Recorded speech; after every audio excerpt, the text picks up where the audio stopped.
ಲಕ್ಷ್ಮೀನಾಥ ಸಮಾರಂಭಾಂ ನಾಥಯಾಮುನ ಮಧ್ಯಮಾಂ ಅಸ್ಮದಾಚಾರ್ಯ ಪರ್ಯಂತಾಂ ವಂದೇ ಗುರು ಪರಂಪರಾಂ ಶ್ರೀಮತ್ಕಾಶ್ಯಪದುಗ್ಧವಾದಿ ದಿವಿದುಂ ವೇದಾಂತ ವಿದ್ವತ್ವರಂ ಶ್ರೀರಾಮಾನುಜಯೋಗಿ ಪುಂಗವ ಗುಣಾಧಾನೇನ ಸನ್ಮಾರ್ಗದಂ ಶ್ರೀನಾರಾಯಣ ಯೋಗಿ ಪಾದವಿನುತಂ ಖ್ಯಾತಂ ಗುಣೈರುತ್ತಮೈ ವಿಶ್ವಕ್ಸೇನ ಗುರುತ್ತಮಂ ಬುಧವರಂ ವಂದೇ ಮುದಾತಾನ್ವಯಂ ಶ್ರೀ ಲಕ್ಷ್ಮೀನಾರಾಯಣ ಭಗವಾನ್ ಕಿ ಜಯ, ಶ್ರೀ ಚೆಲುವನಾರಾಯಣ ಸ್ವಾಮಿ ಕಿ ಜಯ, ಶ್ರೀ ಯೋಗ ನರಸಿಂಹ ಸ್ವಾಮಿ ಕಿ ಜಯ. ಪ್ರೀತಿಯ ವೀಕ್ಷಕರಿಗೆ ಪ್ರೀತಿಯ ನಮಸ್ಕಾರಗಳು. ಇವತ್ತಿನ ಸಂಚಿಕೆಯಲ್ಲಿ ನಾವು ಮೇಲ್ಕೋಟೆಯ ವೈರಮುಡಿ ಉತ್ಸವದ ಬಗ್ಗೆ ಮಾತಾಡೋಣ ಬನ್ನಿ. ಇವತ್ತು ನಾವು ಮೇಲ್ಕೋಟೆಯಲ್ಲಿ ವೈರಮುಡಿ ಉತ್ಸವ ನೋಡಕ್ ಬಂದಿದ್ದೀವಿ. ನನ್ನ ಹಿಂದೆ ನೀವು ನೋಡ್ಬಹುದು ನರಸಿಂಹಸ್ವಾಮಿ ಬೆಟ್ಟ ಕಾಣ್ತಾ ಇದೆ. ಸುತ್ತಲೂ ಹಬ್ಬದ ವಾತಾವರಣ. ಬಹಳಷ್ಟು ಜನ ಸ್ವಾಮಿಯ ವೈರಮುಡಿ ಉತ್ಸವದ ದರ್ಶನವನ್ನು ಮಾಡಲು ಬಂದಿದ್ದಾರೆ. ವೈರಮುಡಿ ಉತ್ಸವದ ಇತಿಹಾಸವೇನು ಬನ್ನಿ ಅದನ್ನ ನಾನು ನಿಮಗೆ ತಿಳಿಸ್ತೀನಿ. ವೈರಮುಡಿ ಉತ್ಸವ ಬಂದು ಶ್ರೀ ಚೆಲುವನಾರಾಯಣ ಸ್ವಾಮಿಯ ಉತ್ಸವ ಮೂರ್ತಿಯಾದ ಸಂಪತ್ ಕುಮಾರ ಸ್ವಾಮಿಗೆ ವೈಕುಂಠದಲ್ಲಿ ಧರಿಸಿದ ಕಿರೀಟವನ್ನು ಇಲ್ಲಿ ಇವತ್ತಿನ ದಿನ ಮೇಲ್ಕೋಟೆಯಲ್ಲಿ ಸ್ವಾಮಿ ಧರಿಸಿ, ಆ ಕಿರೀಟ ಇಲ್ಲಿ ಹೇಗ್ ಬಂತು ಅದ್ರ ಬಗ್ಗೆ ಹೇಳ್ತೀನಿ ಕೇಳಿ.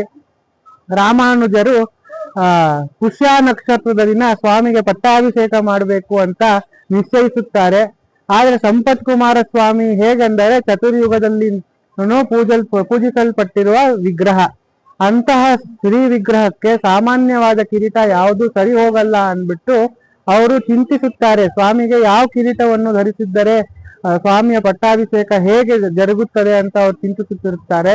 ಆ ಚಿಂತೆಯನ್ನು ಶ್ರೀಮನ್ ನಾರಾಯಣನ ಅದು ಕೇಳಿ ಗರುಡನ ಕೈಯಿಂದ ತನ್ನ ವೈಕುಂಠದಲ್ಲಿ ಧರಿಸುವ ಕಿರೀಟವನ್ನು ಸ್ವಾಮಿಗೆ ಇಲ್ಲಿ ಧಾರಣೆ ಆಗ್ಲಿ ಅಂತ ಗರುಡನ ಕೈಯಲ್ಲಿ ರಾಮಾನುಜರ ಕೈ ಸೇರಂಗೆ ಸ್ವಾಮಿ ಲೀಲೆಯನ್ನು ಮಾಡುತ್ತಾನೆ.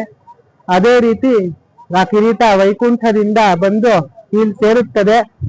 ಮತ್ತೆ ಪ್ರತಿ ವರ್ಷ ಚೈತ್ರ ಮಾಸದ ಶುಕ್ಲ ಪಕ್ಷದ ಪುಷ್ಯ ನಕ್ಷತ್ರದ ದಿನ ಸ್ವಾಮಿಗೆ ವೈರಮುಡಿ ಉತ್ಸವ ಆಗುತ್ತದೆ. ಅದಕ್ಕೆ ವೈಕುಂಠದ ಕಿರೀಟವನ್ನು ಸ್ವಾಮಿ ಇಲ್ಲಿ ಭೂಮಂಡಲದಲ್ಲಿ ಧರಿಸಿ ಸಕಲ ಭಕ್ತಾದಿಗಳಿಗೆ ಉತ್ಸವದ ದರ್ಶನವನ್ನು ನೀಡುತ್ತಾರೆ.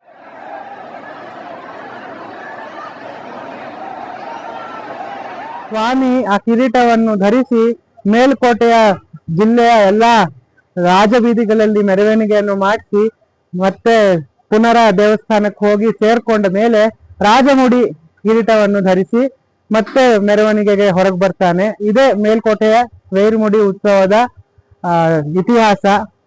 ಮುಂದೆ ನರಸಿಂಹಸ್ವಾಮಿ ದೇವಸ್ಥಾನದಲ್ಲಿ ನರಸಿಂಹಸ್ವಾಮಿ ಹೇಗೆ ಬಂದು ಸೇರ್ಕೊಂಡ್ರು ಅನ್ನೋ ಕಥೆಯನ್ನು ತಿಳಿಸ್ತೀನಿ ಬನ್ನಿ.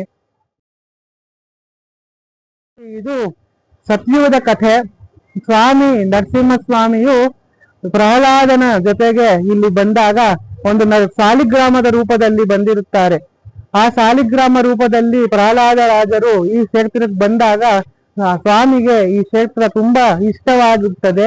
ಆ ಸಾಲಿಗ್ರಾಮದಿಂದ ಸ್ವಯಂ ಉದ್ಭವವಾಗಿ ಈ ವಿಗ್ರಹ ರೂಪದಲ್ಲಿ ಪ್ರತಿಷ್ಠಾಪನೆ ಮಾಡು ಅಂತ ಪ್ರಹ್ಲಾದರಿಗೆ ಆಜ್ಞಾಪಿಸುತ್ತಾರೆ. ತಥಾ ಅವರ ಆಜ್ಞೆಯಂತೆ ಪ್ರಹ್ಲಾದ ರಾಜರು ತನ್ನ ಸಾಲಿಗ್ರಾಮದಿಂದ ಉದ್ಭವವಾಗಿರುವ ನರಸಿಂಹಸ್ವಾಮಿಯ ವಿಗ್ರಹವನ್ನು ಇಲ್ಲಿ ಪ್ರತಿಷ್ಠಾಪಿಸಿ ಸತ್ಯುಗದಿಂದಲೂ ತ್ರೇತಾಯುಗದ ಪರ್ಯಂತ ಸ್ವಾಮಿಗೆ ಚತುರ್ಯುಗದಿಂದಲೂ ಇಲ್ಲಿ ಪೂಜೆ ನಡೀತಾ ಬಂದಿದೆ. ಇದೇ ನಮ್ಮ ಮೇಲ್ಕೋಟೆ ಕ್ಷೇತ್ರದ ಒಂದು ಸಂಕ್ಷಿಪ್ತ ಇತಿಹಾಸ. ನಾನು ನಿಂತಿರುವ ಜಾಗ ಯಾವುದೆಂದರೆ ಇವತ್ತು ಸತ್ಯನಾರಾಯಣ ಸ್ವಾಮಿಯ ದೇವಸ್ಥಾನ.